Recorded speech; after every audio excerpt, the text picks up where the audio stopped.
ಮತ್ತೊಂದು ಕಡೆ ಪಿತೂರಿ ಧರ್ಮಸ್ಥಳದಲ್ಲಿನ ಶವ ಹೂತಿಟ್ಟ ದೂರುದಾರನ ಹೇಳಿಕೆ ಸುತ್ತ ಷಡ್ಯಂತ್ರದ ಆರೋಪ ಗಿರ್ಕಿ ಹೊಡಿತಾನೆ ಇತ್ತು. ಇದಾದ ಬಳಿಕ ಬಿಜೆಪಿ ನಾಯಕರು ರಾಜ್ಯ ಸರ್ಕಾರವನ್ನ ಗುರಿಯಾಗಿಸಿಕೊಂಡು ಅಸ್ತ್ರವನ್ನ ಬಿಟ್ಟಿದ್ರು. ಇದೀಗ ಮಾಸ್ಕ್ ಮ್ಯಾನ್ನ ಅರೆಸ್ಟ್ ಮಾಡೋ ಮುಖೇನವಾಗಿ ಕೈ ನಾಯಕರು ನಾವು ನ್ಯಾಯದ ಪರ ಅಂತ ಹೇಳ್ತಾ ಇದ್ರೆ ಬಿಜೆಪಿಯವರು ನಿಮ್ಮದು ಆತುರದ ನಿರ್ಧಾರ ಅಂತ ಆರೋಪ ಮಾಡ್ತಿದ್ದಾರೆ.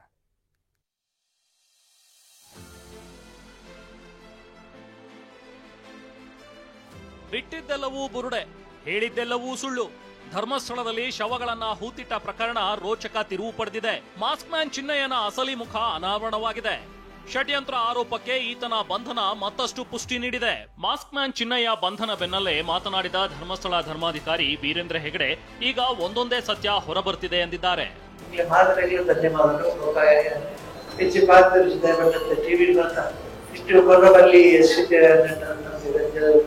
ಹೆಚ್ಚು ಬಾಕಲ್ಲಿ ಭಾಳ ಸಂತೋಷ ನಿಟ್ಟಿನ ಈ ಪಟ್ಟೆ ಭಾಳ ಸಂತೋಷ ಇದು ಸತ್ಯ ಬರೋದು ನಮ್ಮ ಲೆಕ್ಕದಿಲ್ಲ ನನಗೆ ಅಭಿಮಾನ ಹೆಪ್ಪಲಿಂಚನೆ ಪಡೆ ಪ್ರೀತಿ ವಿಶ್ವರಿಂಚನೆ ಪಡೆದು ನಾವು ಸ್ವಾಮಿಲೆ ಆ ಆಶೀರ್ವಾದ ಪತ್ರ ನಕ್ಷತ್ರದ ಇಂಚನೆ ಪಡೆದು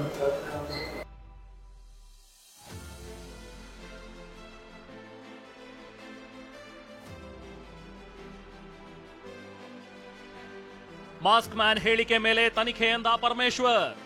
ಮಾಸ್ಕ್ ಮ್ಯಾನ್ ಚಿನ್ನಯ್ಯನ ಆರೋಪ ಸದ್ಯ ಸುಳ್ಳಾಗಿದೆ. ಹೀಗಾಗಿ ಎಸ್ಐಟಿ ತನಿಖೆ ಮುಂದುವರಿಯುತ್ತಾ ಇಲ್ವಾ ಎನ್ನುವ ಚರ್ಚೆ ಶುರುವಾಗಿದೆ. ಈ ಬಗ್ಗೆ ಮಾತನಾಡಿರೋ ಗೃಹ ಸಚಿವ ಪರಮೇಶ್ವರ್ ತನಿಖೆಯ ನಿರ್ಧಾರ ಎಸ್ಐಟಿಗೆ ಬಿಟ್ಟಿದ್ದು ಎಂದಿದ್ದಾರೆ. ಅಲ್ಲ, ಎಸ್ಐಟಿ ತನಿಖೆ ಮಾಡ್ತಾ ಇದೆ, ತನಿಖೆ ಮುಂದುವರೆದಿದೆ. ತನಿಖೆ ಕಂಪ್ಲೀಟ್ ಆಗೋವರೆಗೂ ಕೂಡ ನಮಗೆ ಯಾವುದೇ ವಿಚಾರಗಳನ್ನು ನಾವು ಹಂಚಿಕೊಳ್ಳೋದಕ್ಕೂ ಆಗೋದಿಲ್ಲ, ಕನ್ಕ್ಲೂಡ್ ಮಾಡೋದಕ್ಕೂ ಆಗೋದಿಲ್ಲ. ಜಾಲ ಇದೆಯಾ ಇಲ್ವಾ ಅಥವಾ ಏನಿದೆ ಅದೆಲ್ಲ ವರದಿ ಬಂದ ಮೇಲೇನೆ ಗೊತ್ತಾಗುತ್ತೆ. ಅಲ್ಲಿಯವರೆಗೂ ಊಹಾಪೋಹಗಳು ಇರ್ತಾವೆ. ಆ ದೂರುದಾರನ ಆಧಾರದ ಮೇಲೆ ತಾನೇ ನಾವು ಇದನ್ನು ಪ್ರಾರಂಭ ಮಾಡಿದ್ದು. ಈಗ ಅವನನ್ನೇ ಅರೆಸ್ಟ್ ಮಾಡಿ ಅವನ ಹೇಳಿಕೆಗಳ ಆಧಾರದ ಮೇಲೆ ತನಿಖೆ ಮುಂದುವರಿಯುತ್ತೆ. ಇನ್ನು ಷಡ್ಯಂತ್ರದ ಆರೋಪಕ್ಕೆ ರಾಜ್ಯ ಸರ್ಕಾರವನ್ನ ಹೊಣೆ ಮಾಡ್ತಿದ್ದ ಬಿಜೆಪಿಗೆ ಡಿಸಿಎಂ ಡಿಕೆ ಶಿವಕುಮಾರ್ ತಿರುಗೇಟು ಕೊಟ್ಟಿದ್ದಾರೆ.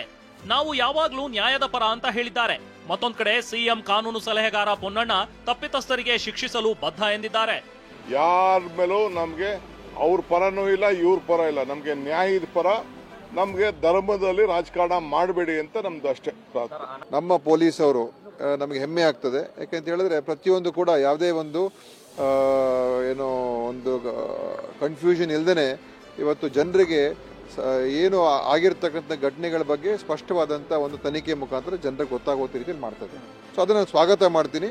ಮತ್ತು ಇದು ನಿಜವಾಗ್ಲೂ ಕೂಡ ಏನೇನೋ ಇದರಿಂದ ಈಗ ಮುಂದೆ ಏನಿದೆ ನನಗೂ ಕೂಡ ಗೊತ್ತಿಲ್ಲ. ಅವ್ರ ತನಿಖೆ ಮುಖಾಂತರ ಗೊತ್ತಾಗುತ್ತೆ. ಯಾರೇ ಇದರಲ್ಲಿ ತಪ್ಪಿತಸ್ಥರಿದ್ದಾರೆ ಅವ್ರನ್ನ ಗುರುತಿಸಿ ಅವ್ರಿಗೆ ಶಿಕ್ಷೆ ವಿಧಿಸುವಂಥ ಕೆಲಸ ಸರ್ಕಾರ ಬದ್ಧವಾಗಿದೆ. ಸುಳ್ಳು ದೂರನ್ನು ಕೊಟ್ಟು ಈ ರೀತಿಯಾದಂಥ ಒಂದು ವಾತಾವರಣವನ್ನು ಸೃಷ್ಟಿ ಮಾಡಿದರೆ ಅದು ಕೂಡ ಅಪರಾಧ ಆಗ್ತದೆ. ಅದಕ್ಕೆ ಅವ್ರನ್ನ ಭವಿಷ್ಯ ಬಂಧಿಸಿದೆ. ಶ್ರೀ ಕ್ಷೇತ್ರ ಪವಿತ್ರವಾದಂಥ ಕ್ಷೇತ್ರ ಅನ್ನೋದು ಎಂಥದ್ದೇ ಕಳಂಕ ಬಂದರೂ ಕೂಡ ಆ ಕಳಂಕದಿಂದ ಆಚೆ ಬರ್ತಕ್ಕಂಥ ಒಂದು ಶಕ್ತಿ ಆ ಭಗವಂತ ಕೊಟ್ಟಿರೋದ್ರಿಂದ ಎಲ್ಲ ಭಕ್ತಾದಿಗಳಿಗೆ ಎಲ್ಲರಿಗೂ ಕೂಡ ನಂಬಿಕೆಯನ್ನು ಇಟ್ಕೊಂಡಿರ್ತಕ್ಕಂಥವ್ರೆಲ್ಲರಿಗೂ ಕೂಡ ಸಂತೋಷ ಆಗಿದೆ. ಹೀಗೆ ಕಾಂಗ್ರೆಸ್ ನಾಯಕರು ಪ್ರತಿಕ್ರಿಯಿಸಿದ್ರೆ ವಿಪಕ್ಷ ನಾಯಕ ಆರ್ ಅಶೋಕ್ ಸರ್ಕಾರದ ವಿರುದ್ಧ ಮತ್ತೆ ಕಿಡಿಕಾರಿದ್ದಾರೆ. ಸರ್ಕಾರ ಎಸ್ಐಟಿ ರಚನೆ ಮಾಡಿದ್ದನ್ನ ಪ್ರಸ್ತಾಪಿಸಿ ಬೆಂಕಿ ಉಗುಳಿದ್ದಾರೆ. ಧರ್ಮಸ್ಥಳದ ಇಶ್ಯೂ ಪ್ರಾರಂಭ ಆದಾಗಿಂದನೂ ಕೂಡ ಇದರಲ್ಲಿ ಷಡ್ಯಂತ್ರ ಇದೆ ಅನ್ನೋ ಮಾತನ್ನ ಹೇಳಿದ್ದೀವಿ. ಆದರೆ ಇಲ್ಲಿ ಸರ್ಕಾರ ಆತುರದ ನಿರ್ಧಾರ ಕೈಗೊಳ್ಳು. ಆ ಕಂಪ್ಲೇಂಟ್ ಕೊಟ್ಟಂತ ವ್ಯಕ್ತಿಯ ಪೂರ್ವಾಪರ ಚರಿತ್ರೆ ಏನು, ಅವನು ಎಲ್ಲಿಂದ ಬಂದಿದ್ದಾನೆ, ಅವನಿಂದ ಯಾರಿದ್ದಾರೆ, ಇದೆಲ್ಲವನ್ನ ಏನು ಯೋಚನೆ ಮಾಡಿದೆ ಅವರ ಏನು ಈ ಸಿಎಂ ಜೊತೆ ಇದ್ದಾರೆ ಈ ಪ್ರತಿಪರು ಅವ್ರ ಮಾತು ಕೇಳ್ಕೊಂಡು ಎಸ್ಐಟಿ ರಚನೆ ಮಾಡಿದ್ರು. ಈಗ ಎಸ್ಐಟಿ ರಚನೆ ಮಾಡಿದ್ದರಿಂದ ಏನು ಬಂತು, ಬರೀ ಬುರುಡೆ ಬಂತಷ್ಟೇ. ಬುರುಡೆ ಬಿಟ್ಟು ಇನ್ನೇನು ಬರಲಿಲ್ಲ.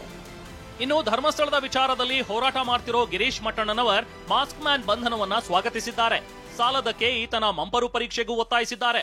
ಅದನ್ನ ನಾವು ಸ್ವಾಗತಿಸ್ತೇವೆ, ಅದು ಒಳ್ಳೆ ಬೆಳವಣಿಗೆ. ಆ ನಂತರ ಎಸ್ಐಟಿ ಅವರು ಅರೆಸ್ಟ್ ಮಾಡಿದ್ದಾರೆ ಅಂತ ಹೇಳಿ ಎಸ್ಐಟಿ ಅವ್ರ ಬಗ್ಗೆ ಯಾರು ಕೂಡ ತಪ್ಪು ಅಭಿಪ್ರಾಯ ಕೊಡೋದು ಬೇಡ. ನ್ಯಾರ್ಕೋ ಅನಾಲಿಸಿಸ್ ಟೆಸ್ಟ್ ಕೂಡ ಮಾಡಬೇಕು. ಯಾಕಂತ ಹೇಳಿದ್ರೆ ಕಂಪ್ಲೇಂಟ್ ನಲ್ಲಿನೇ ದೂರದಲ್ಲಿನೇ ಇದೆ. ಪ್ರಾರಂಭಿಕ ಹಂತದಲ್ಲಿ ಬೇಡ ಅಂತ ಹೇಳಿದ್ರು. ಅಂದ್ರೆ ಇನ್ನೂ ಪ್ರಕ್ರಿಯೆ ಶುರುವಾಗಿಲ್ಲ. ಈಗ ಒಂದು ಹಂತದ ಪ್ರಕ್ರಿಯೆ ಮುಗಿದು ಹೋಗ್ಬಿಟ್ಟಿದೆ. ಅಲ್ಲ, ಯಾರು ಸಂಚು ಮಾಡಿದ್ದಾರೆ ಅದನ್ನ ಎಸ್ಐಟಿ ಅವ್ರು ಹೇಳ್ಬೇಕಲ್ಲ. ಹೌದ್ ತಾನೆ?